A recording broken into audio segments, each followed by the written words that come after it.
Dear students, welcome to chemistry class.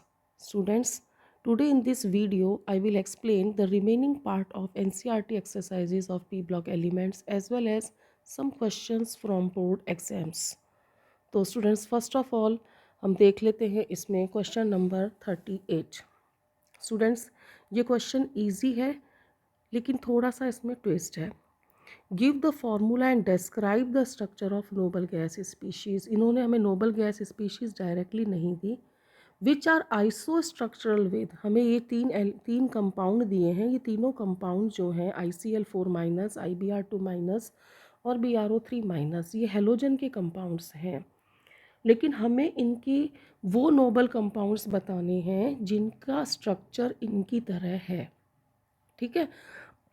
और फिर उन मॉलिक्यूल्स की शेप भी डिस्कस करनी है। तो टोटली इनडायरेक्ट क्वेश्चन है स्टूडेंट्स। एक तरीका है जिससे हम इनके फॉर्मूले निकाल सकते हैं। आप देखिए यहाँ पर हेलोजन क्या है, सेंट्रल एलिमेंट आई, यहाँ पर भी आई है, यहाँ बी आर है। अगर हेलोजन है तो सेंट्रल एलिमेंट है हमारा हेलोजन, तो वैलेंस शेल में कितने इलेक्ट्रॉन होंगे, 7। सराउंडिंग एटम्स हो गए यहाँ पर, वो हम काउंट कर लेते हैं, प्लस सराउंडिंग एटम, प्लस हम क्या करते हैं, जो उस पर नेगेटिव चार्ज है उतने इलेक्ट्रॉन्स ऐड करते हैं और इसको हम डिवाइडेड बाय 2 करके क्या निकाल लेते हैं, हाइब्रिडाइजेशन। तो फिलहाल तो स्टूडेंट्स हमें वो नोबल गैस के कंपाउंड बताने हैं जिनका स्ट्रक्चर इनकी तरह है। तो पहले हम नोबल कंपाउंड्स देख लेते हैं कैसे बनेंगे। देखिए अगर ICl4- है तो सॉरी, अगर हमारे पास में ICl4- है तो हम क्या करेंगे, आई में कितने इलेक्ट्रॉन है, 7 + 4 + 1, तो ये 4 + 1 कितने हो गए हमारे, 5 हो गए। ठीक है स्टूडेंट्स, हमें कुछ नहीं करना, जहाँ पर भी हमारा हेलोजन है वहाँ पर हमें क्या लगानी, नोबल गैस कौन सी लगानी है, जिनोन, ठीक है। और जहाँ Cl है वहाँ हमें क्या यूज़ में लेना है, F यूज़ में लेना है। तो ये हो गया F4। अब देखो नोबल गैस की वैलेंस शेल में कितने इलेक्ट्रॉन होते हैं, 8। हेलोजन की वैलेंस शेल में कितने इलेक्ट्रॉन होते हैं, 7 और एक माइनस चार्ज, तो टोटल कितने हो गए, 8। इस 8 की जगह पर हमने क्या लिख दिया, जिनोन।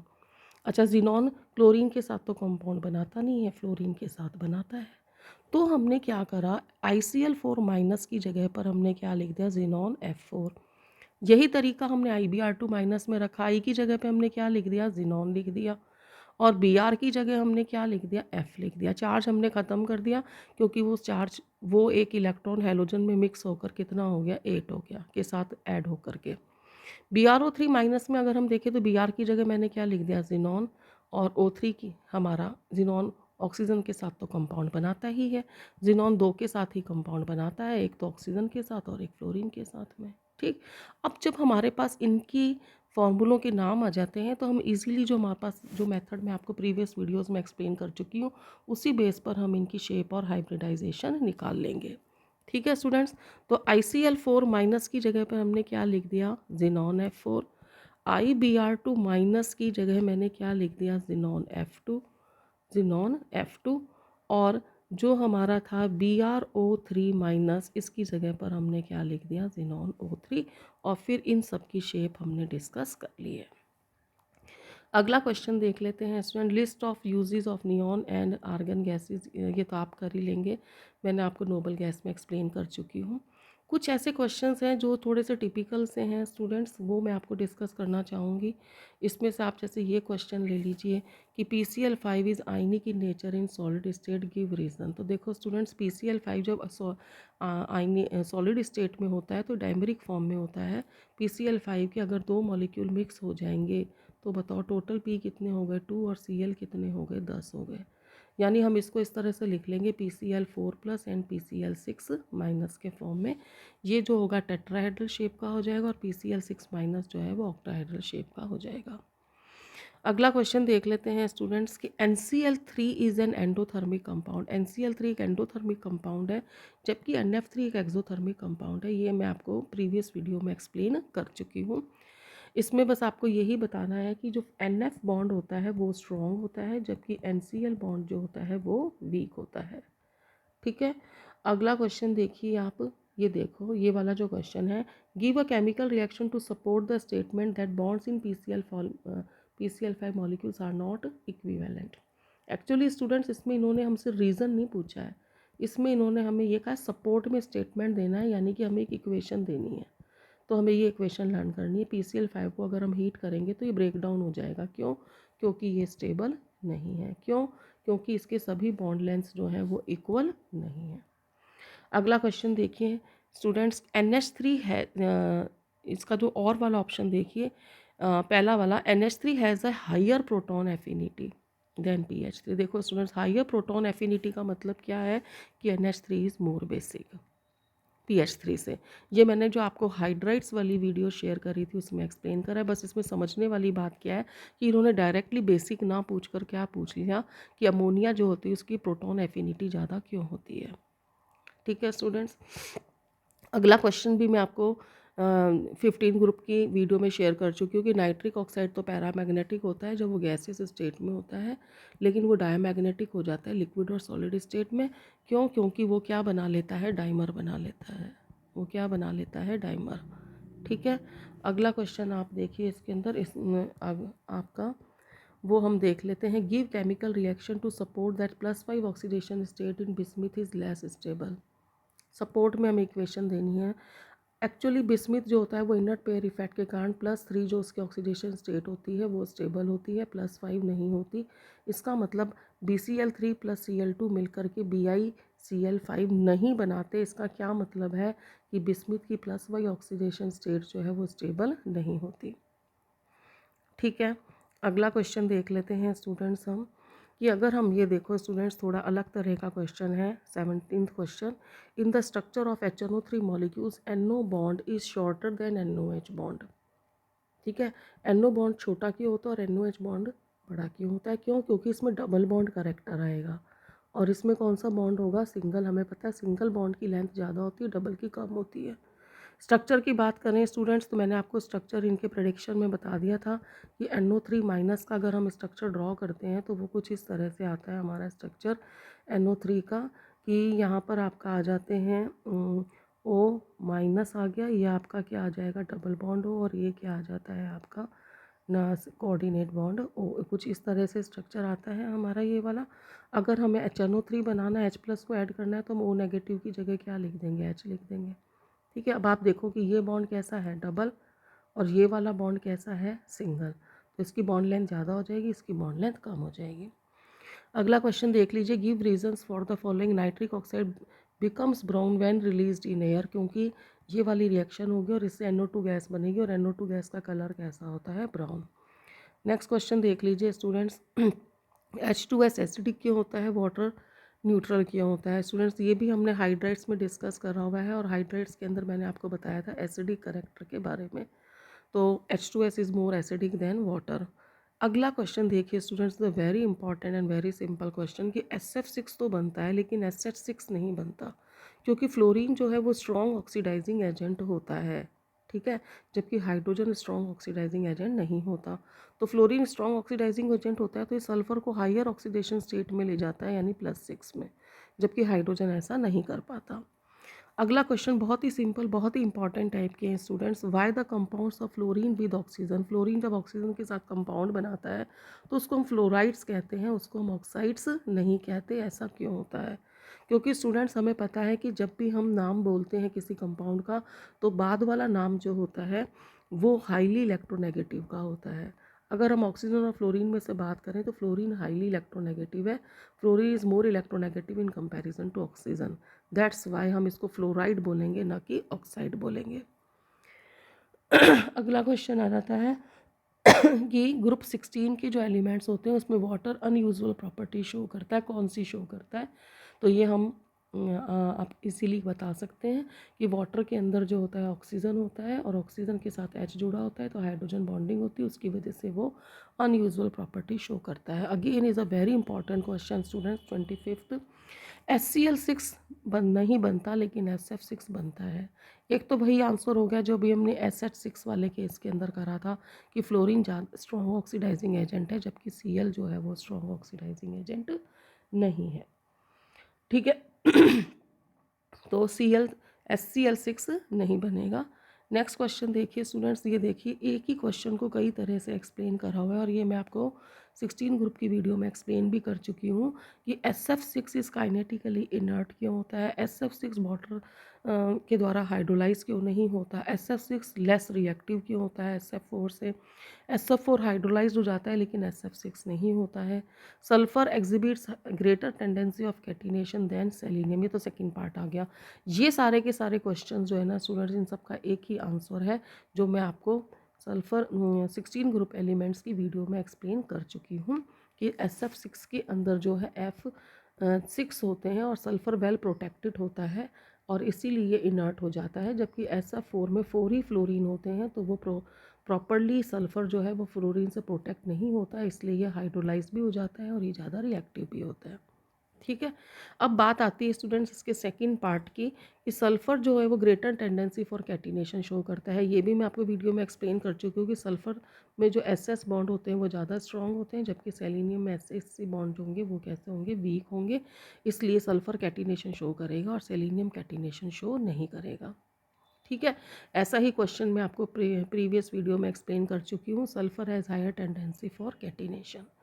अगला क्वेश्चन देख लेते हैं students 27, sulphur disappears when boiled in aqueous solution of sodium sulphide. Sodium sulphide यानी Na2SO3 के साथ जब सल्फर रिएक्ट करता है तो वह Na2H2O3 बना देता है और Na2H2O3 बनाने की वजह से वो जो होता है सल्फर जो है वो क्या हो जाता है, डिसअपियर हो जाता है। ठीक है स्टूडेंट्स, अगला पार्ट देख लेते हैं हम इसका और वो है draw the structure of PCl5S। S का मतलब क्या हो गया, सॉलिड, और सॉलिड के अंदर मैंने अभी आपको बताया था कि ये जो है कंपाउंड हमारा ये आयनिक फॉर्म में मिलता है PCl4+ एंड PCl6-, ये टेट्राहेड्रल फॉर्म में और ये ऑक्टाहेड्रल फॉर्म में। जहाँ तक SO3 की बात है -2 की, तो स्टूडेंट्स हम इसका अगर निकालते हैं हाइब्रिडाइजेशन तो वो हमारा आता है हाइब्रिडाइजेशन sp2 आ जाता है और sp2 सॉरी, जब हम इसका हाइब्रिडाइजेशन निकालेंगे तो वो आ जाएगा sp3। ठीक है, और जब हम इसमें लोन पेयर निकालेंगे तो एक आ जाएगा SO3-2 के केस में। तो इसकी शेप कैसी हो जाएगी स्टूडेंट्स, पिरामिडल हो जाएगी, जो मैं आपको मेथड पहले ही बता चुकी हूँ किस तरह से हमें करना है। नेक्स्ट क्वेश्चन देख लेते हैं स्टूडेंट्स, इसमें हम ये क्वेश्चन मैंने अभी आपको प्रीवियस वीडियो में ही एक्सप्लेन करा है पी ब्लॉक एलिमेंट्स के NCERT एक्सरसाइजेस में, तो मैं आपको फिर से एक्सप्लेन नहीं कर रही। नेक्स्ट क्वेश्चन देख लीजिए कि iodine is more soluble in Ki, क्योंकि ये इसके साथ कॉम्प्लेक्स बना लेता है, Ki+I2 मिलकर Ki3 बना लेते हैं। नेक्स्ट क्वेश्चन देख लेते हैं students, assign the appropriate reasons each of the following statement. हर एक का हमें रीज़न बताना है। Metal fluorides are more ionic than metal chlorides. देखो मेटल फ्लोराइड जो है और मेटल क्लोराइड कौन ज़्यादा आइनिक हो गया, ऑब्वियसली ये, क्योंकि fluorine is more electronegative, fluorine की इलेक्ट्रोनेगेटिविटी ज़्यादा है। ठीक है, एक और रीज़न है वो फाजान रूल से हम एक्सप्लेन कर सकते हैं। फाजान रूल ये कहता है कि एनायन का साइज़ जितना ज़्यादा बड़ा होगा कोवेलेंट करेक्टर उतना ही ज़्यादा होगा। तो F- और Cl- में से Cl का साइज़ बड़ा होता है, इसमें कोवेलेंट करेक्टर ज़्यादा आ जाएगा। अगला क्वेश्चन देख लीजिए students, addition of Cl2 to Ki solution gives brown colour but the excess of chlorine turns colourless. Equation देनी है स्टूडेंट्स इसमें आपको, ये इक्वेशन जब Ki की Cl2 के साथ रिएक्शन होती है तो ब्राउन कलर का क्या बनाएगा, आयोडीन। लेकिन जब हम Cl2 को ज़्यादा Cl2 गैस की ज़्यादा अमाउंट पास करेंगे तो ये आयोडीन किस में कन्वर्ट हो जाएगा, HiO3 में कन्वर्ट हो जाएगा। हमें पता है Cl2 ऑक्सीडाइजिंग एजेंट है, तो यहाँ तो I- किस में कन्वर्ट हो गया है, I2 के अंदर कन्वर्ट हो गया, और यहाँ जो है I2 किस में कन्वर्ट हो जाएगा, HiO3 में। तो इसकी ऑक्सीडेशन स्टेट 0 से कितनी हो जाएगी, +5, ये कलरलेस होता है HiO3। ठीक है, तो अगला क्वेश्चन वेरी इंपॉर्टेंट है स्टूडेंट्स, देखिए, perchloric acid is stronger acid than sulphuric acid. Perchloric acid कौन था स्टूडेंट्स, हमारा HClO4 था, और सल्फ्यूरिक एसिड कौन है, H2SO4। यहाँ क्लोरीन की ऑक्सीडेशन स्टेट कितनी आएगी, +6, और यहाँ क्लोरीन की ऑक्सीडेशन स्टेट कितनी है, सॉरी, यहाँ क्लोरीन की ऑक्सीडेशन स्टेट है +7 और यहाँ सल्फर की ऑक्सीडेशन स्टेट है +6। हमें पता है acidic character is directly proportional to oxidation state. तो किसकी ऑक्सीडेशन स्टेट ज़्यादा है, Cl की, तो ज़्यादा एसिडिक नेचर का कौन होगा, आपका HClO4, यानी कि HClO4 is more acidic then H2SO4। अगला क्वेश्चन देखो स्टूडेंट, बहुत सिंपल और इम्पॉर्टेंट क्वेश्चन है। ये क्वेश्चन है कि इसके अंदर ClF3 तो नहीं बनता, लेकिन ClF3 तो बनता है लेकिन FCl3 नहीं बनता। रीज़न सीधा है, अगर हम इनका हाइब्रिडाइजेशन निकालते हैं तो sp3d आता है। F के पास तो D होता ही नहीं है, Cl के पास D होता है। दूसरी बात, F का साइज़ छोटा है तो वो 3 क्लोरीन एटम को अकोमोडेट नहीं कर पाता, जबकि Cl का साइज़ बड़ा है तो वो 3 फ्लोरीन को जो है वो अकोमोडेट कर सकता है। ठीक है, अगला क्वेश्चन आता है इसके अंदर वही आपका अगला क्वेश्चन आता है, ये वाला जो क्वेश्चन है आपका बिल्कुल इसी की तरह है, इस क्वेश्चन की तरह ही है, तो इसको एक्सप्लेन करने की ज़रूरत नहीं है। नेक्स्ट क्वेश्चन आप देखिए students, give chemical reaction in support of following. Iodide ion can be oxidised by oxygen in the acidic medium. ठीक है, ये इक्वेशन स्टूडेंट्स एक्चुअली जो है हमारी हेलोजन्स की है, और वहाँ मैं आपको जब मैंने properties of halogen group element halogen groups को डिस्कस किया था तो वहाँ ये हम रिएक्शन डिस्कस कर चुके हैं। ठीक है, नेक्स्ट क्वेश्चन देखिए students 56, arrange the following property indicated in. यहाँ पर आपको हाइड्राइड्स की बात हो रही है, decreasing thermal stability. Students decreasing order को हम ऐसे लिखते हैं, सॉरी डिक्रीजिंग ऑर्डर को हम स्टूडेंट्स इस तरीके से लिखते हैं, और ये आपको हाइड्राइड्स की वीडियो में मैंने एक्सप्लेन करा है। ठीक है, और इनको हमें जो है decreasing order of electron gain enthalpy में अरेंज करना है, तो ये हम आपको नोबल गैसेस की वीडियो में मैंने आपको एक्सप्लेन कर चुकी हूँ मैं आपको ये वाली बात। ठीक है, इलेक्ट्रॉन गेन एंथैल्पी जो है वो due to the smaller size helium has highest tendency to accept the additional electron and hence it has lowest positive electron gain enthalpy. इन सब की पॉजिटिव होगी, लेकिन सबसे कम पॉजिटिव किसकी होगी, हीलियम की होगी, क्योंकि इसका साइज़ कैसा है, छोटा है। नेक्स्ट क्वेश्चन देख लेते हैं स्टूडेंट्स की, BH4 minus and NH4 plus are isolobal, यानी कि इनका दोनों का स्ट्रक्चर क्या है, सेम है, क्योंकि इनका हाइब्रिडाइजेशन क्या है, सेम है, और इनके अंदर लोन पेयर भी कैसे हो जाएंगे, सेम। जब हाइब्रिडाइजेशन स्टूडेंट सेम हो जाए, ठीक है, और लोन पेयर भी कैसे हो जाए, सेम, तो ऑब्वियसली शेप भी कैसी हो जाएगी, सेम हो जाएगी। बैलेंस इक्वेशन रिएक्शन लिखनी है स्टूडेंट इस क्वेश्चन के अंदर हमें, जब अमोनिया को वाटर में डिसॉल्व किया जाता है। ठीक है, right the balanced chemical equation for the following reactions, ये हम ऑलरेडी डिस्कस कर चुके हैं स्टूडेंट्स। आगे हम आते हैं स्टूडेंट्स, अगला क्वेश्चन जो हमारा बनता है वो है हमारा ये वाला क्वेश्चन, इसको भी हमें डिस्कस करने की ज़रूरत नहीं है, हम आगे डिस्कस कर लेंगे स्टूडेंट्स।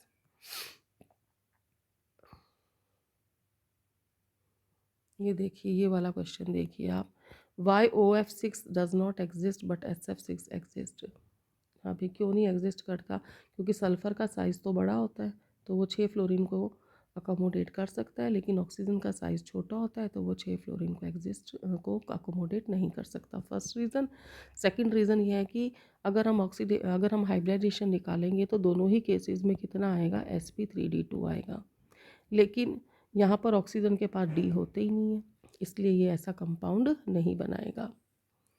ठीक है, यहाँ पर आप देखिए स्टूडेंट्स, ये क्वेश्चन हम ऑलरेडी डिस्कस कर चुके हैं स्टूडेंट, जो आंसर हमने HNO3 के अंदर किया था ना, कि N डबल बॉन्ड O जो होती है उसकी बॉन्ड लेंथ कम होती है NOH के साथ, तो वही रीज़न हमें यहाँ पर एक्सप्लेन करना है। ठीक है,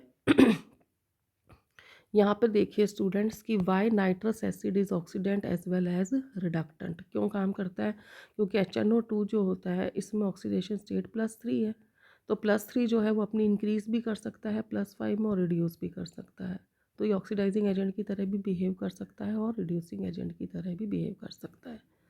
फॉस्फोरिक एसिड जो है वो सिर्पी लिक्विड इसलिए होता है, गाढ़ा इसलिए होता है क्योंकि उसके अंदर H बॉन्डिंग होती है।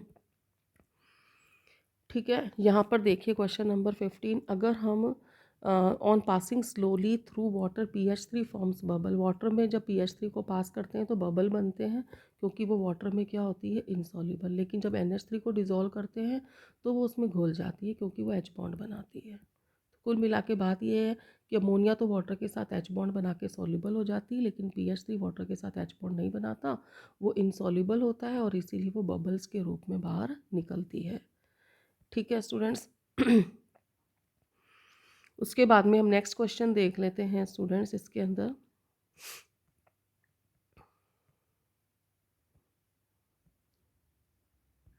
यहाँ पे देख लीजिए students, which of the following compound has the question number 34, which of the compound has a lone pair of electron in central element. Students ये देखो सल्फर के ऑक्सो एसिड्स हैं सारे, और हम इनके स्ट्रक्चर ऑलरेडी कर चुके हैं। H2SO43 की शेप जो होती है वो पिरामिडल होती है और इसमें एक लोन पेयर होता है। बहुत ही इंपॉर्टेंट क्वेश्चन देखिए students, 36, right the structure of पर ऑक्सो मोनोसल्फ्यूरिक एसिड। सल्फर का ऑक्सो एसिड हो गया एंड पर ऑक्सो डाइसल्फ्यूरिक एसिड, हमने दोनों के स्ट्रक्चर ड्रॉ कर दिए, इसकी कोई इशू नहीं है। लेकिन अब वो कह रहे हैं कि ऑक्सीडेशन नंबर निकालो सल्फर का दोनों केसेस में। तो स्टूडेंट्स देखो, जब भी परऑक्साइड बॉन्ड मिलता है तो ऑक्सीजन अपनी कितनी ऑक्सीडेशन स्टेट शो करता है, -1। ये स्ट्रक्चर हो गया परऑक्सो मोनोसल्फ्यूरिक एसिड का, ये स्ट्रक्चर हो गया परऑक्सो डाइसल्फ्यूरिक एसिड का, और यहाँ पर भी कौन सा बॉन्ड है, परऑक्साइड। तो जो ऑक्सीजन परऑक्साइड बॉन्ड बनाते हैं वहाँ ऑक्सीजन की ऑक्सीडेशन स्टेट कितनी हो जाएगी, -1। अदरवाइज ऑक्सीजन की कितनी होगी, -2 ही होगी। और H की जो है वो एज़ यूजुअल हमारी कितनी होगी, +1 होगी ऑक्सीडेशन स्टेट, ये +1 होगी स्टूडेंट्स ऑक्सीडेशन स्टेट। अब देखो हम कैसे निकालते हैं सल्फ़र की ऑक्सीडेशन स्टेट, हम कैसे निकालेंगे स्टूडेंट्स। हाइड्रोजन की क्या हो गई, +1, 2 हो गई, ऐसी तो निकालेंगे हम सल्फ़र की। X कितने सल्फ़र हैं, एक, तो X प्लस कितने हाइड्रोजन है, 2, तो हमने क्या कर दिया, 2। ठीक है, प्लस ऑक्सीजन है, माइनस वाली ऑक्सीजन कितनी है, 1, 2, 3, यानी क्या हो गया, -6। और -1 वाली कितनी है, 2, तो क्या हो गया, -2 इक्वल टू क्या हो गया, 0। तो जब हम x इज इक्वल टू निकालेंगे तो कितना आ जाएगा, +6 आ जाएगा। याद रखने वाली बात ये है स्टूडेंट्स की जब परऑक्साइड बॉन्ड होगा तो ऑक्सीजन की ऑक्सीडेशन स्टेट -1 होगी। अगला क्वेश्चन स्टूडेंट्स ये हम ऑलरेडी डिस्कस कर चुके हैं, what happens when sulphur dioxide is pass through. ठीक है, अगला क्वेश्चन स्टूडेंट्स आप देख लीजिए, ये एक्चुअली कॉन्टैक्ट प्रोसेस से रिलेटेड क्वेश्चन है, तो वहाँ हम इसको ऑलरेडी कर चुके हैं, तो इसको करने में दिक्कत नहीं आएगी। नेक्स्ट क्वेश्चन देख लीजिए स्टूडेंट्स, ये वाला CBSE 2011 में आया हुआ है कि ऑक्सीजन और फ्लोरीन स्टेबलाइज ऑक्सीडेशन स्टेट, दोनों ही हायर ऑक्सीडेशन स्टेट को स्टेबलाइज करते हैं, लेकिन ऑक्सीजन की स्टेबलाइज करने की एबिलिटी ज़्यादा होती है फ्लोरीन के कंपैरिजन में। तो स्टूडेंट्स एक्चुअली इसको D&F ब्लॉक एलिमेंट्स में पढ़ा था कि ऑक्सीजन के पास पी पाई बॉन्ड बनाने की कैपेबिलिटी होती है जो फ्लोरीन के पास नहीं होती है। तो ऑक्सीजन ज़्यादा बॉन्ड्स बना सकता है इन कंपैरिजन टू फ्लोरीन। एक रीज़न इसका स्टूडेंट्स फाजान रूल से भी निकलता है, और वो ये है कि O-2 का साइज़ F- से बड़ा होता है, तो पोलराइजिंग पावर O-2 की ज़्यादा होगी, तो कोवलेंट करैक्टर भी O-2 में ज़्यादा होगा, यानी कि ये पाई बॉन्ड बना लेगा, और पाई बॉन्ड बनाने की वजह से ये नंबर ऑफ बॉन्ड्स ज़्यादा बनाएगा। अगला क्वेश्चन देखिए स्टूडेंट्स, ये दोनों क्वेश्चन एक जैसे हैं कि आयोडीन जो है वो I3- बनाता है लेकिन फ्लोरीन नहीं बनाता, क्योंकि अगर हम इनका हाइब्रिडेशन निकालेंगे तो sp3d निकलेगा, फ्लोरीन के पास D नहीं होता। ऐसा ही आंसर ये वाला हो जाएगा कि FCl3 क्यों नहीं एग्जिस्ट करता, इसका भी सेम रीज़न आ जाएगा। ठीक है, नेक्स्ट क्वेश्चन स्टूडेंट्स हम देख लेते हैं इसके अंदर, और वो क्वेश्चन है आपका कि ये वाला क्वेश्चन 58th वाला। ठीक है, इसके अंदर आपका आता है कि the acidic strength decreasing in this order. देखो अभी अलग अलग ग्रुप के दे दिए हैं स्टूडेंट्स, तो इसका आंसर किससे निकलेगा, इलेक्ट्रॉन नेगेटिविटी से। जिसकी इलेक्ट्रॉन नेगेटिविटी ज़्यादा होगी उसका एसिडिक करेक्टर ज़्यादा होगा। ये है 17 ग्रुप से, ये है 16 ग्रुप से, और ये है 15 ग्रुप से।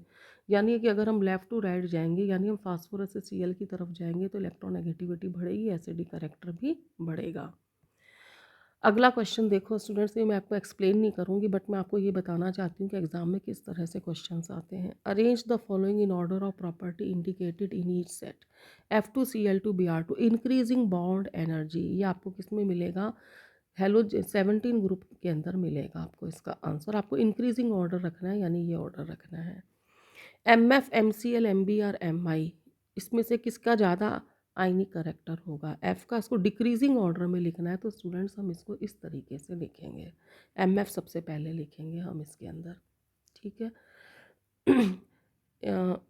इसमें HF HCl HBr और HI, इनको हमें इंक्रीजिंग एसिडिक स्ट्रेंथ में लिखना है। हाइड्राइड्स की वीडियो में मैं आपको एक्सप्लेन कर चुकी हूँ।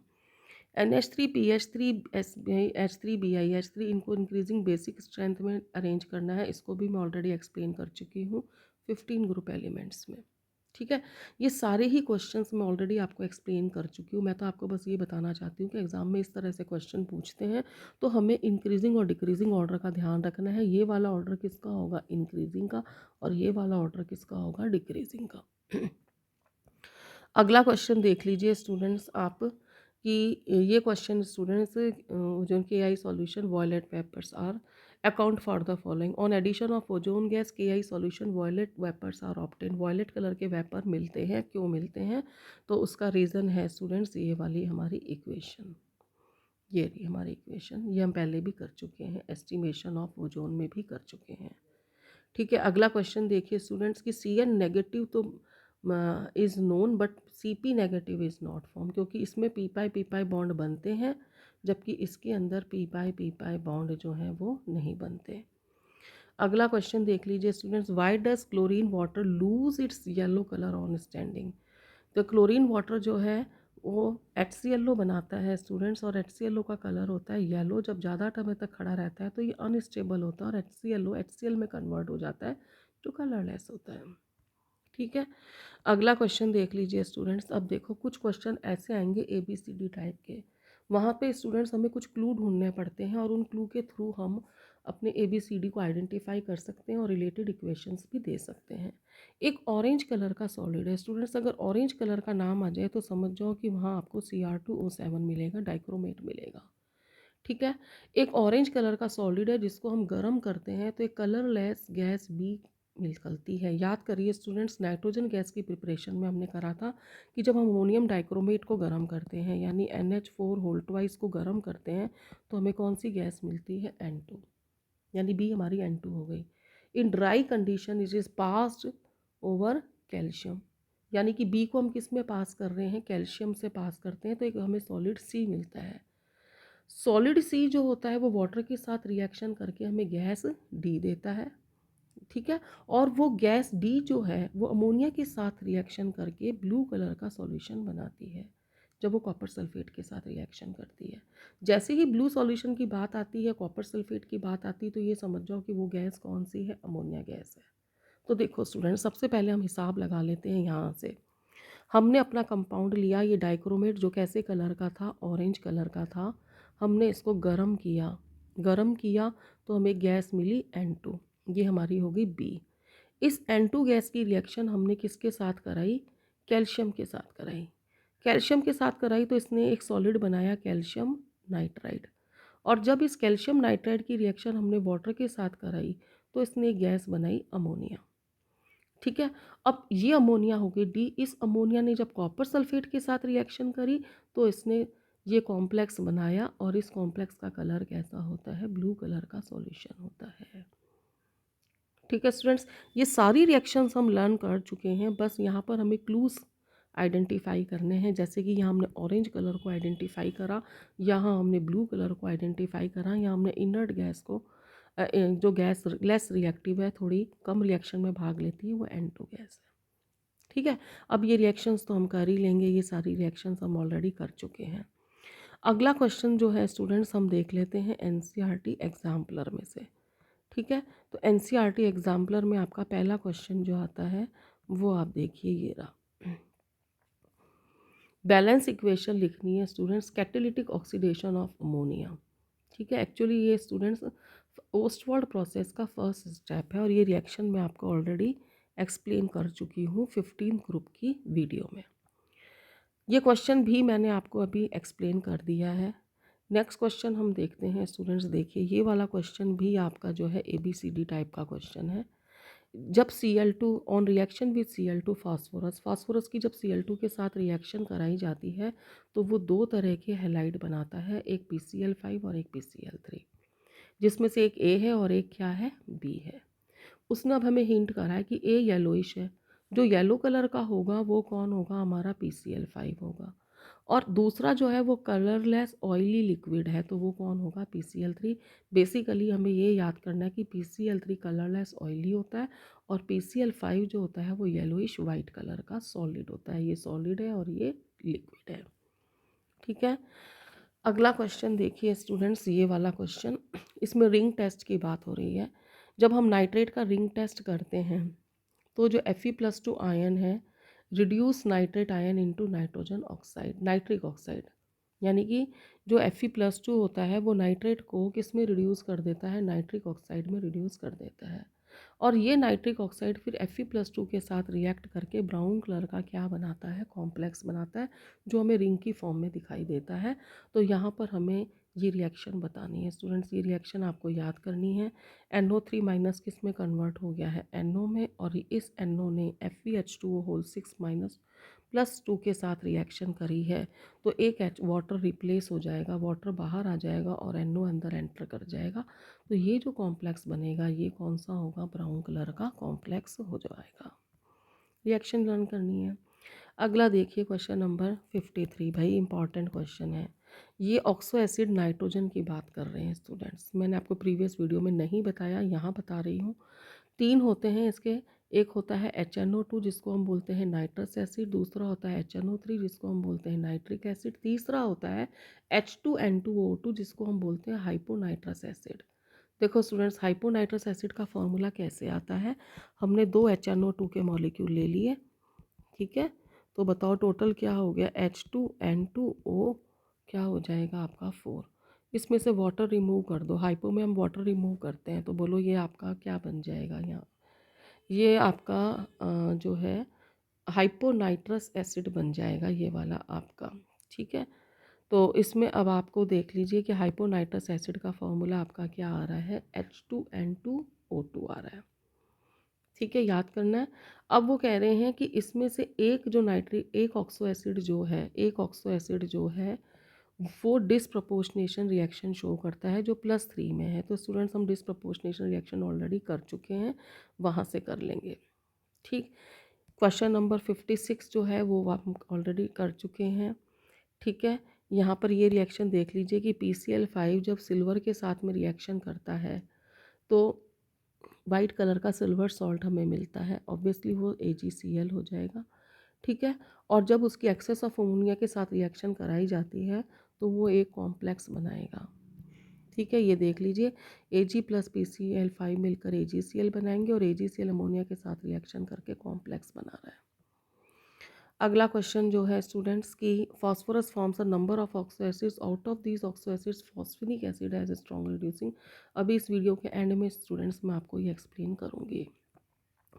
अब देखिए स्टूडेंट्स, कुछ क्वेश्चंस आ रहे हैं, अगर पेपर टफ बनना होता है तो इसी तरह के क्वेश्चन सेट होते हैं, तो कुछ लिमिटेड से क्वेश्चन हैं, आप इनको समझ लीजिए। एक एमॉर्फस सॉलिड है ए, जो हवा में बर्न होता है और बर्न होने के बाद गैस बी बनाता है जो लाइम वाटर को मिल्की कर देता है। The gas is also produce as a by product during the roasting of sulphide. और यहाँ से हमें एक क्लू मिलता है स्टूडेंट्स कि सल्फाइड और की जब रोस्टिंग करते हैं तो हमें SO2 गैस मिलती है। This gas decolourise the acidified KMnO4 solution and reduce. अब यहाँ से आपको फिर एक क्लू मिला कि ये गैस कौन है, SO2 गैस है, ठीक है। Identify solid A and gas B and write the reactions involved. देखो स्टूडेंट्स, वो सॉलिड ए है, गरम किया इसको तो SO2 गैस बन गई। SO2 गैस ने KMnO4 के साथ रिएक्शन करी और उसको कलरलेस कर दिया, और Fe+3 के साथ रिएक्शन करी और उसको ग्रीन कर दिया। ये रिएक्शंस हम ऑलरेडी कर चुके हैं SO2 की रिड्यूसिंग प्रॉपर्टी में, और यहाँ SO2 गैस बन रही है। तो ये हमारा क्या हो गया, ए, और ये हमारा क्या हो गया, बी। अगला क्वेश्चन देख लीजिए स्टूडेंट्स, अगर हम लेड सेकेंड नाइट्रेट को गर्म करते हैं तो एक ब्राउन कलर की गैस निकलती है ए, जिसको ठंडा करने पर एक कलरलेस सॉलिड बनता है बी, जिसको NO के साथ गर्म करने पर एक ब्लू सॉलिड बनता है सी। देखो स्टूडेंट्स, यहाँ पर सबसे पहले हमें नाइट्रोजन के ऑक्साइड्स के कलर याद करने हैं। Nitrogen NO2 gas, nitrogen dioxide gas का कलर होता है ब्राउन। N2O4 सॉलिड होता है जो कलरलेस होता है। N2O3 ब्लू सॉलिड होता है ब्लू कलर का। तो देखो, लेड नाइट्रेट को गर्म करेंगे तो हमें कौन सी गैस मिल रही है, NO2 मिल रही है। NO2 को कूल कर रहे हैं तो हमें NO2 मिल रहा है, और N2O4 जब NO के साथ रिएक्शन करता है तो N2O3 बनाता है। यानी कि इसमें स्टूडेंट्स हो क्या रहा है, NO2 है, NO2 से क्या बन रहा है, N2O4, और N2O4 से क्या बन रहा है, N2O3 बन रहा है, ठीक है। तो ये हमारा हो गया ए, ये हो गया बी, और ये हमारा क्या हो गया, सी हो गया। कलर ब्राउन, कलरलेस, और ये ब्लू कलर का हो जाएगा। अगला क्वेश्चन देखिए स्टूडेंट्स, वो भी ABCD टाइप का है। On heating compound A, a gas B which is constituent of air, constituent of air का मतलब हो गया स्टूडेंट्स N2 गैस है। This gas on treatment with 3 moles of H2, याद करो हैबर प्रोसेस, यानी कि H2 गैस के साथ रिएक्शन हो रही है N2 की कैटलिस्ट की प्रेजेंस में, तो सी गैस बना रही है, यानी सी गैस कौन हो गई, अमोनिया। हैपर प्रोसेस से तो अमोनिया ही गैस बनती है, विच इज़ बेसिक। इन्होंने एक और क्लू दे दिया कि अमोनिया गैस है वो बेसिक नेचर की है। Further oxidation of moist conditions, यानी NH3 की हम मॉइस्ट कंडीशन यानी वाटर के साथ रिएक्शन कराते हैं तो ये कंपाउंड डी बनाता है, which is the part of acid rain, जो एसिड रेन का पार्ट है। हमें ए से डी आइडेंटिफाई करने हैं। देखो स्टूडेंट्स, सबसे पहले इसके अंदर हमें क्लू मिला था N2 के बारे में कि एक कंपाउंड है, इन्होंने हमें ये कहा एक कंपाउंड है ए जिसको गर्म करने पर N2 गैस निकलती है, तो वो कंपाउंड सपोज करो कौन हो गया, NH4NO2, गर्म किया हमें N2 गैस मिल गई, ये हो गया ए, ये हो गया बी। हाइड्रोजन के साथ में रिएक्शन करके हमें अमोनिया गैस मिली, ये हो गया हमारा सी। इसका हमने वाटर के साथ में, सॉरी यहाँ पर हमारा O2 नहीं आना चाहिए, यहाँ पर हमारा क्या आना चाहिए, वाटर आना चाहिए स्टूडेंट्स। यहाँ पर हमने इसकी रिएक्शन किसके साथ कराई है, वाटर के साथ, तो हमें कौन सी गैस मिल जाएगी, NO। NO की O2 के साथ रिएक्शन कराएंगे NO2, NO2 वाटर के साथ रिएक्शन करेगा HNO3 जो कि एसिड रेन का पार्ट है। ठीक है, तो इस तरह से हमें A, B, C और D का पता लग गया। ठीक है स्टूडेंट्स, मैंने आपको कहा था कि इस वीडियो के लास्ट में मैं आपको ऑक्सो एसिड्स ऑफ फास्फोरस के बारे में थोड़ा बहुत बताऊंगी। वैसे तो students oxo acids of phosphorus बहुत सारे हैं, लेकिन यहाँ मैं आपको 3 बेसिक ऑक्सो एसिड्स बता रही हूँ फास्फोरस की, क्योंकि इससे रिलेटेड काफ़ी क्वेश्चंस अभी NCERT में पूछे गए थे। 3 बेसिक एसिड हैं स्टूडेंट्स, एक है H3PO4, एक है H3PO3 और एक है H3PO2, PO4, PO3, PO2। इसका नाम है फॉस्फोरिक एसिड, इसका नाम है फॉस्फोरस एसिड, इसका नाम है हाइपोफॉस्फोरस एसिड, और इसको हम स्टूडेंट्स फॉस्फेनिक एसिड के नाम से भी जानते हैं, फॉस्फेनिक एसिड इसी को बोलते हैं। ठीक है, अब इनके स्ट्रक्चर देख लीजिए स्टूडेंट, इन तीनों के स्ट्रक्चर जो हैं वो टेट्राहेड्रल हैं। ठीक है, H3PO4 में P डबल बॉन्ड हो और 3 OH आ गए। इसके अंदर आपका जब H3PO4 करते हैं तो 2 तो OH आ जाएंगे और एक क्या आ जाएगा, H। और H3PO2 में एक OH हो गया, 3 H, यानी कि एक एक OH कम होता जा रहा है। ठीक है स्टूडेंट्स, अब समझने वाली बात क्या है कि जो पीएच बॉन्ड है ना वो रिड्यूसिंग करेक्टर को शो करेगा। तो आप देखिए H3PO4 में तो एक भी नहीं है पीएच बॉन्ड, इसमें एक पीएच बॉन्ड है, और इसमें कितने पीएच बॉन्ड आ गए, 2। तो बताओ सबसे स्ट्रॉन्ग रिड्यूसिंग एजेंट कौन हो जाएगा, फॉस्फोनिक एसिड। उसके बाद कौन हो जाएगा आपका फास्फोरस एसिड, और जो फॉस्फोरिक एसिड है it is not a reducing agent. ठीक, उसके बाद में स्टूडेंट्स जो POH बॉन्ड है, POH बॉन्ड वो किसको डिसाइड करेंगे, बेसिसिटी ऑफ एसिड की, वो एसिड कितने तरह के सॉल्ट बनाएगा और वो कितने प्रोटॉन रिलीज़ करेगा। तो ये किसके ऊपर डिपेंड करेगा, नंबर ऑफ POH बॉन्ड। यहाँ कितने POH बॉन्ड बन रहे हैं, 2, सॉरी 3, तो ये हो गया ट्राई बेसिक, यानी ये 3 तरह के सॉल्ट बनाएगा। यहाँ आपको मिल रहे हैं 2 POH बॉन्ड, तो बताइए ये क्या हो गया, डाई बेसिक, 2 तरह के सॉल्ट बनाएगा और 2 H+ रिलीज़ करेगा। यहाँ आपको एक ही POH बॉन्ड मिल रहा है तो ये मोनोबेसिक हो गया, ये एक H+ रिलीज़ करेगा और एक तरह का क्या बनाएगा, सॉल्ट बनाएगा। ठीक है स्टूडेंट्स, तो मैंने इस वीडियो में आपको NCERT के क्वेश्चंस प्लस बोर्ड के क्वेश्चंस प्लस कुछ टफ क्वेश्चंस, वो सारे जो P ब्लॉक से रिलेटेड थे वो आपको एक्सप्लेन कर रहे हैं स्टूडेंट्स। आप इस वीडियो को ध्यान से देखना और समझना, क्योंकि ये सभी क्वेश्चंस इम्पॉर्टेंट है तो आपको करने पड़ेंगे। आपको पता है P ब्लॉक एलिमेंट सबसे बड़ा चैप्टर है और सबसे ज़्यादा मार्क्स का चैप्टर है, तो हम इसको अवॉइड नहीं कर सकते। ठीक है students, thank you so much for watching the video.